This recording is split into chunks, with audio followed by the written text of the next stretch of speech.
Okay, let's talk to the Knicks president, Mike. He's Donnie Walsh. Second time he joins us. Donnie, Chris, and Mike, good to have you aboard again. How are you today? Good to be with you. Thank you.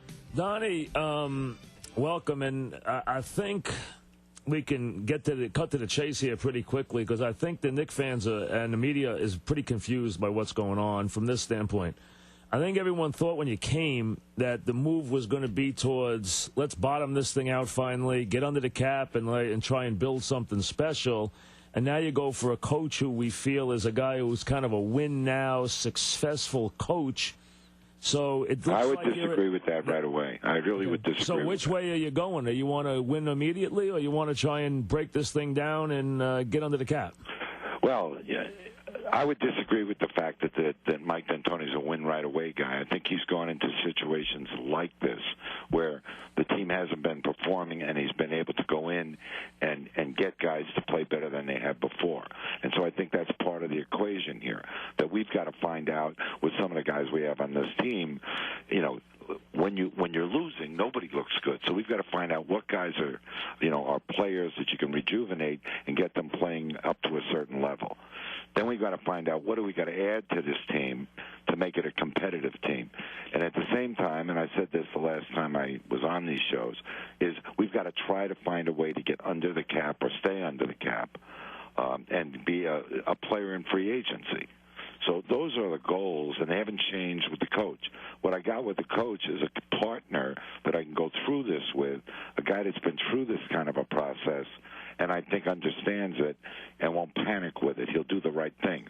All right, so you still want to make sure, though, you know, you're not going to make that question we'd have, and I would have, is making a trade that would get you a little better by 3-4 games to fight Atlanta for the 8th seed, but it hurts your cap down the road. You're not going to do that, are you? No, I have no intention of trying to do something like that. Okay, so from that standpoint, then a Marbury then wouldn't be traded because he's valuable because his contract expires after next year, correct?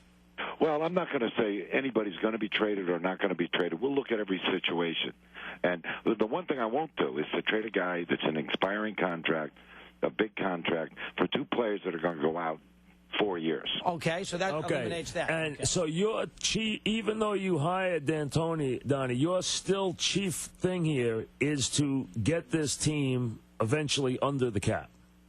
Yes, or to try to protect our ability to stay under the cap and become a free agent player. That's what I'd like to do.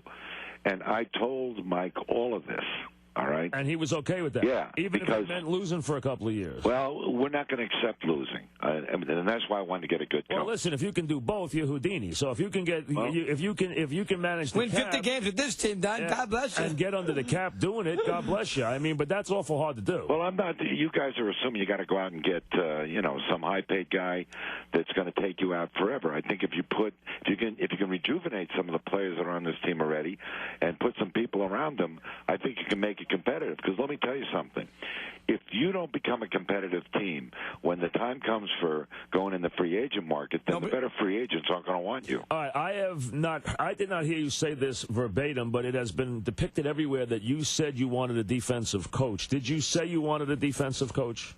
No, I said that we need to play good defense because we didn't play any defense last night. All right, now last year. How about this coach and his MO of his style of play and his ability to coach defense? Well, I think he can coach both sides of the ball. But when you make a decision, number one, with the players he had on his team, which weren't defensive specialists, they were offensive specialists.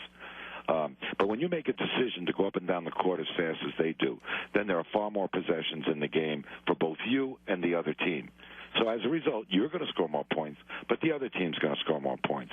So then you're always going to be susceptible to guys who look at points allowed, you're 25th. All right, or field goal percentage, you're 25th.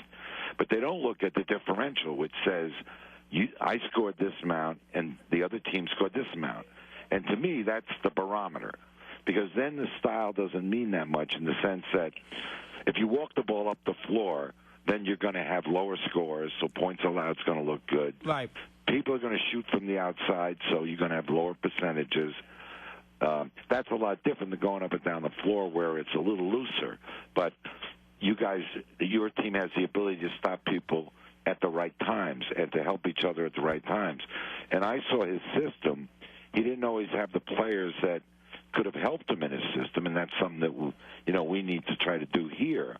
If you got a great point guard who can get up and pressure people and contain the ball, that makes it a lot easier. So there are things that you can do to improve your defense, but unfortunately, they involve players.